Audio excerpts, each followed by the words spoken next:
Hello students, આજે આપણે ચેનિંગ on slope ગ્રાઉન્ડની અંદર એટલે કે ઢાળવાળી જમીન ઉપરની માપણી કઈ રીતે કરવી તો એની અંદર આપણે જોઈશું. તો એની અંદર સૌપ્રથમ વાત કરીએ તો ડાયરેક્ટ અને ઇનડાયરેક્ટ મેથડ છે, જેને આપણે પ્રત્યક્ષ અને પરોક્ષ તરીકે જાણી શકીએ છીએ. તો નકશો કે પ્લાન દોરવા માટે હોરિઝોન્ટલ અંતરની જરૂર પડતી હોય છે, બરાબર. પરંતુ ઢાળવાળી જમીન ઉપર માપણી લઈને ક્ષૈતિજ સમતલ સાથે અમુક ખૂણે આવેલા સમતલમાં મપાય છે, કેમ કે સમતલવાળી તમે જ્યારે ગ્રાઉન્ડ મેજર કરશો અને સ્લોપવાળું ગ્રાઉન્ડ મેજર કરશો તો એમાં ડિફરન્સ આવતો હોય છે, બરાબર. તેથી જમીન પર માપેલા લંબાઈ તેની ક્ષૈતિજ લંબાઈ કરતાં હંમેશા વધારે જ હોય છે, કેમ કે જો સ્લોપમાં તમારું કોઈ ગ્રાઉન્ડ હશે અને પ્લેન સમતલમાં હશે તો બંનેનો ડિફરન્સ તમને લંબાઈમાં જોવા મળશે. તો સૌપ્રથમ આપણે એ માટે આપણે જોઈશું ડાયરેક્ટ મેથડ. તો ડાયરેક્ટ મેથડ સ્ટાર્ટ કર્યા પહેલાં એની એક સ્કેચ જોઈ લઈશું, જે તમને એક્ઝામની અંદર કામ લાગશે.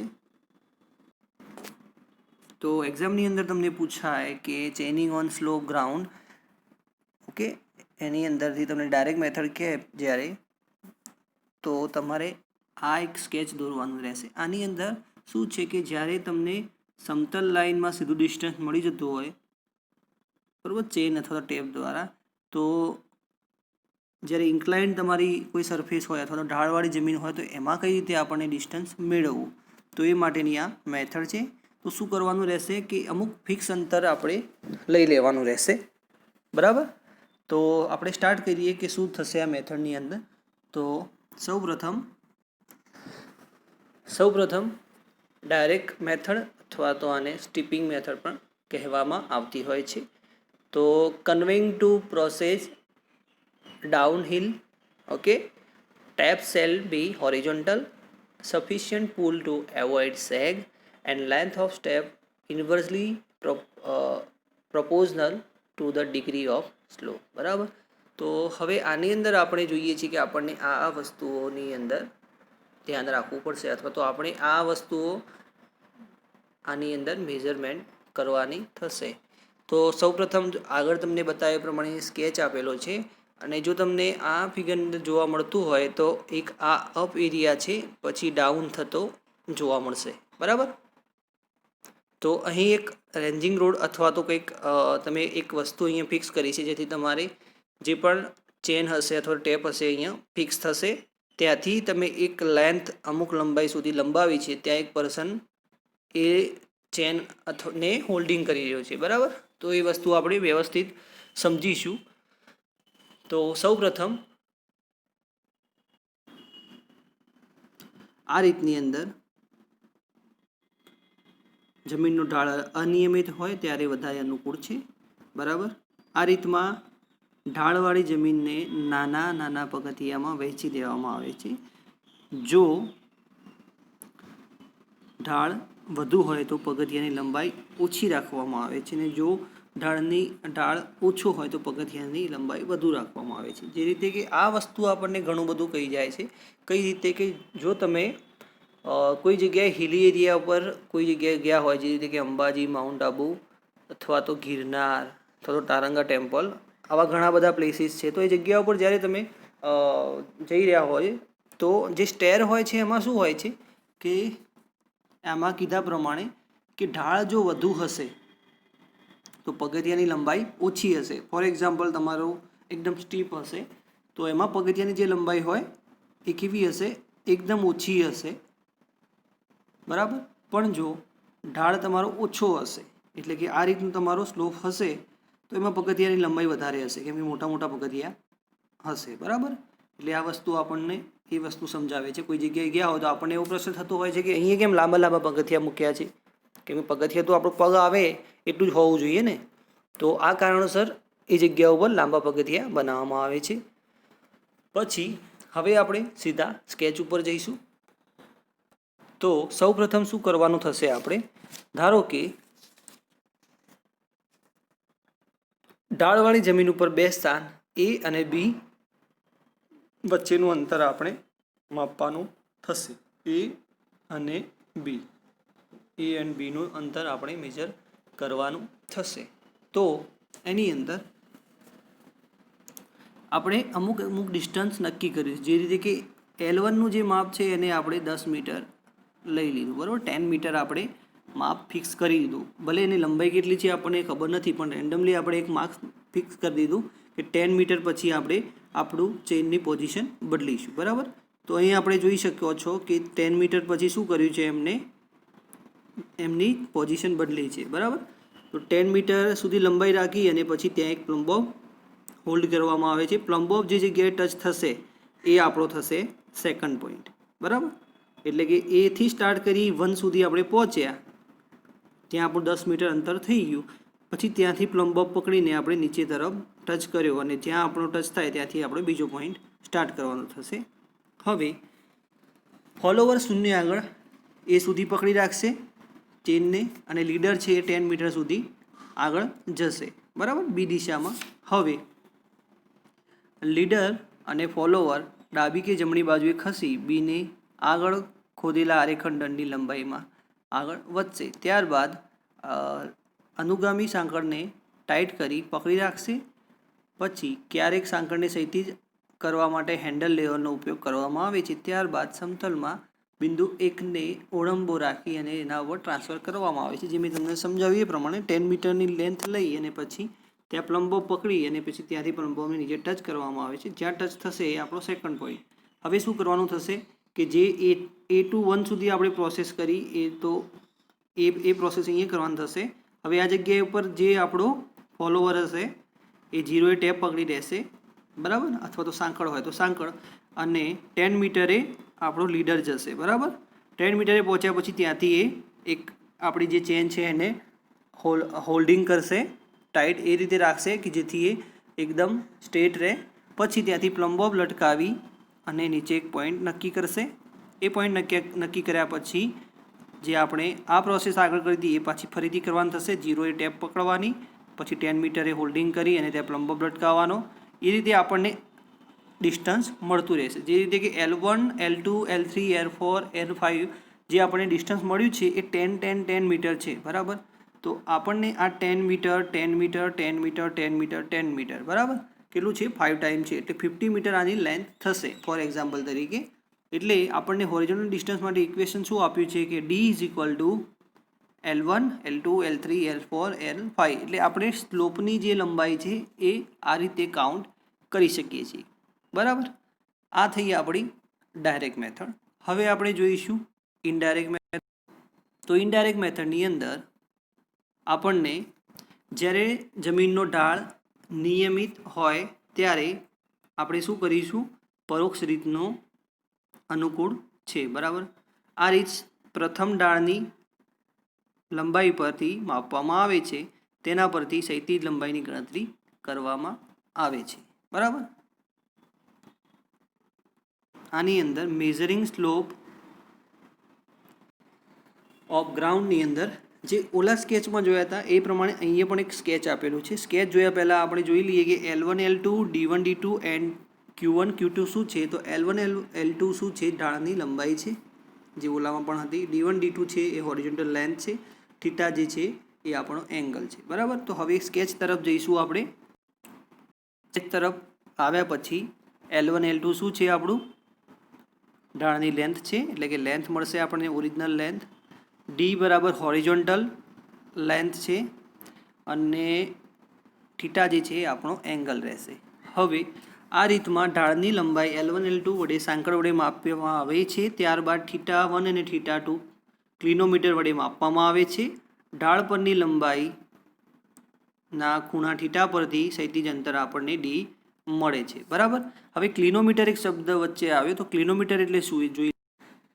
તો આ છે ક્લિનોમીટર, બરાબર. ક્લિનોમીટર એટલે કે આપણું આ પ્રકારનું એક ઇન્સ્ટ્રુમેન્ટ હોય છે જેની અંદર એક પ્લમ્બ બોબ સેન્ટરથી લગાવેલો હોય છે, બરાબર.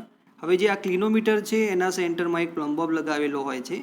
ક્લિનોમીટરને તમે આ ડાયરેક્શનમાં મૂવમેન્ટ કરાવશો તો પ્લમ્બ બોબ તમારું નીચે રહેશે. તેને આ ડાયરેક્શનમાં મૂવમેન્ટ કરાવશો તો પણ પ્લમ્બ બોબ તમારું નીચે રહેશે. એટલે કે તમારે જમીન ઉપર કઈ જગ્યાએ બિંદુ ફિક્સ કરવું હોય તો ક્લિનોમીટર વડે આપણે એનો પોઈન્ટ નક્કી કરી શકીએ છીએ, બરાબર. તો ક્લિનોમીટરની અંદર line of site, graduate arc અને પ્લમ બોબનો ઉપયોગ થતો હોય છે. ઓકે, તો ક્લિનોમીટર શું કામમાં આવશે? ક્લિનોમીટરની અંદર આપણું જે સ્લોપ હોય એના રેફરન્સમાં આપણે એને હોલ્ડ કરવાનું રહેશે. બરાબર, આ રીતે હોલ્ડ કર્યા પછી આપણને આ સ્લોપનો આપણને ડી જોઈએ છે. બરાબર, ઓરિજિનલ હોરિઝોન્ટલ લેન્થ. તો શું કરવાનું થશે? આના પરથી આપણને એક એંગલ મળશે. બરાબર, એટલે કે અહીં બતાવ્યું છે થીટા એંગલ મળશે અને આપણને શું મળશે? ડી અને એલ મળશે. તો આ વસ્તુને આપણે ઇક્વેશનથી સમજીએ તો આપણને સારી રીતે સમજ પડશે. તો ઇક્વેશનની અંદર આપણને કોસ થીટા બરાબર શું થશે? D1 એન્ડ અપોન L1, એટલે કે પાસેની બાજુ ભાગ્યા કર્ણ. બરાબર, આપણે જાણીએ છીએ. તો હવે આપણને શું જોઈએ છે? આપણને અહીં L1 નથી જાણતા. બરાબર, શું જાણીએ છીએ? થીટા આપણને કિલોમીટર વડે મળી જશે. બરાબર, પણ મેઇન વસ્તુ આપણને શું જોઈએ છે? ડી જોઈએ છે. તો ડી માટેનું ઇક્વેશન શું બનશે? એલ આપણે મેજરમેન્ટ લઈ લેશું. L1 આપણને લેન્થ મળી જશે ચેન અથવા તો ટેપ દ્વારા. તો આપણું ઇક્વેશન શું થશે? ડી માટે L1 cos theta 1. બરાબર, એ રીતે જો બીજો સ્લોપ હોય એટલે કે L1 જે આપણે પહેલાં જોયું એ આ લેન્થ છે. બરાબર, હવે એ લેન્થ 10 મીટર હોય કે 25 મીટર હોય, જે હોય, બીજી લેન્થ જે છે એ તમારી બદલાય વખત કદાચ આ 10 મીટર હોય તો આ 15 મીટર પણ થઈ શકે. બરાબર, અથવા તો આનો એંગલ પણ બદલાઈ શકે. તો બીજા માટે આપણે અલગથી પ્રોસેસ કરવાની રહેશે. તો એ પ્રોસેસ આપણી આ પ્રમાણે થશે કે θ2 cos θ2 = D2 by L2. D2 ને કરતા કરશું એટલે આપણને એક ઇક્વેશન મળી જશે. બરાબર, આ થયું આપણું ઇનડાયરેક્ટ મેથડની અંદર number 1 method, measuring slope of ground. હવે સેકન્ડ નંબર જોઈશું, ડિફરન્સ ઇન લેવલ મેઝરિંગ અથવા તો મેઝર. બરાબર, તો આની અંદર આપણને એક સ્લોપ જોવા મળે છે, સાથે સાથે આપણને એચ પણ એક જોવા અહીં મળી રહ્યું છે. બરાબર, તો આની અંદર આપણે પાયથાગોરસનો રૂલ્સ એપ્લાય કરીશું. તો એ અને બી પોઈન્ટ વચ્ચે આપણને શું જોઈએ છે? ડી જોઈએ છે. તો એલ આપણે જાણતા હશું, એચ પણ આપણને મળી જશે. તો ડી કેટલો થશે? તો એલ સ્ક્વેર, ઇક્વેશન થશે એલ સ્ક્વેર બરાબર H square plus D square. બરાબર, હવે જે આનું ઇક્વેશન પ્રમાણે જઈએ તો હવે આપણે શું જોઈએ છે? ડી જોઈએ છે. તો D square is equal to L square minus H square, એટલે કે એલમાંથી એચ બાદ કરવાનો થશે. સ્ક્વેર એટલા માટે કે આપણે પાયથાગોરસનો રૂલ્સ એપ્લાય કર્યો. બરાબર, હવે આ જે વર્ગ છે એ ઉપર જતું રહેશે એટલે વર્ગમૂળ થઈ જશે આ રીતે કે D is equal to under route L square minus H square. બરાબર, આ પ્રમાણે આપણને શું મળશે? બે સ્થાન વચ્ચેની ઊંચાઈ મળી જશે. હવે જે આવે છે મેન છે હાઇપોટેન્યુઝલ અલાઉન્સ, એટલે કે કર્ણવૃદ્ધિની રીત. તો કર્ણવૃદ્ધિની રીતની અંદર આપણે જોઈએ તો ક્ષૈતિજ સમતલમાં એક સાંકળ જેટલું અંતર મેળવવા માટે આ રીતનો ઉપયોગ કરવામાં આવે છે. બરાબર, આ રીતનો ઉપયોગ આપણે કરતા હોઈએ છીએ. તો હવે એની ફિગર જોઈએ. તો ફિગર પ્રમાણે જોઈશું તો આપણને એક ડી આપેલો છે, થીટા આપેલો છે, એક એલ એ ડેશ આપેલો છે ને એક એ આપેલો છે. બરાબર, તો આપણને આ બંને વચ્ચેનું અંતર જ સમજવાનું છે, શોધવાનું છે. તો થિયરી પ્રમાણે જોઈએ તો ઢાળ ઉપર એક સાંકળો કરતાં વધારે અંતર માપવું હોય તે આપણે આ રીતનો ઉપયોગ કરીએ છીએ. તો બી એ ડેશ છે આપણો, જે બી એ ડેશ છે એ ઢાળ ઉપર માપેલી એક સાંકળની લંબાઈ છે. એટલે કે આપણે ઢાળમાં જ્યારે અંતર માપીશું એટલે અહીં સુધી થશે. બરાબર, પરંતુ ઢાળ ઉપર તીર એ ડેશ સાથે ન મૂકતા થોડો આગળ એ સાથે મૂકવામાં આવે છે. બરાબર. તો આ વધારાના અંતરને આપણે એ ડેશને આપણે કર્ણવૃદ્ધિ માપ કહીશું. બરાબર, આપણે અહીં મૂકીશું. તો આ જે માપ આવશે એને કર્ણવૃદ્ધિનું માપ કહીશું. બરાબર. હવે આ થિયરીમાં શું કહેવા માંગે છે કે જ્યારે તમે પ્લેન કોઈ લેન્થ હોય હોરિઝોનલ ડાયરેક્શનમાં, તો એને જ્યારે તમે કર્વ શેપમાં ખેંચવાની કોશિશ કરો તો જ્યારે તમે વર્ટિકલમાં ખેંચશો તો આપણને એ મળશે, પણ કર્વમાં ખેંચશો તો શું મળશે? એ ડેશ મળશે.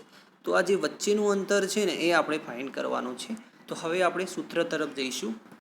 તો સૂત્રની અંદર આપણને આ રીતનું એક ઇક્વેશન મળશે કે એ અને એ ડેશ વચ્ચેનું અંતર આપણે શોધવાનું છે. તો આખી લંબાઈ કેટલી છે? એ બી છે. એમાંથી એ ડેશ બી બાદ કરીશું તો આપણને શું મળશે? એ ડેશ એ. પણ અહીં એ ડેશ બીની લંબાઈ બીસી જેટલી થાય છે. બરાબર. કઈ રીતે? તો ફરીથી આપણે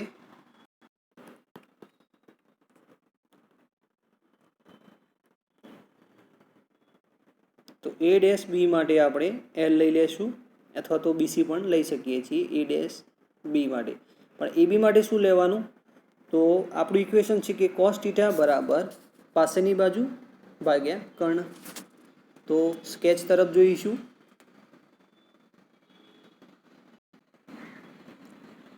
પાસેની બાજુ ભાગ્યા કર્ણ બીસી અપોન એ બી. બરાબર. તો હવે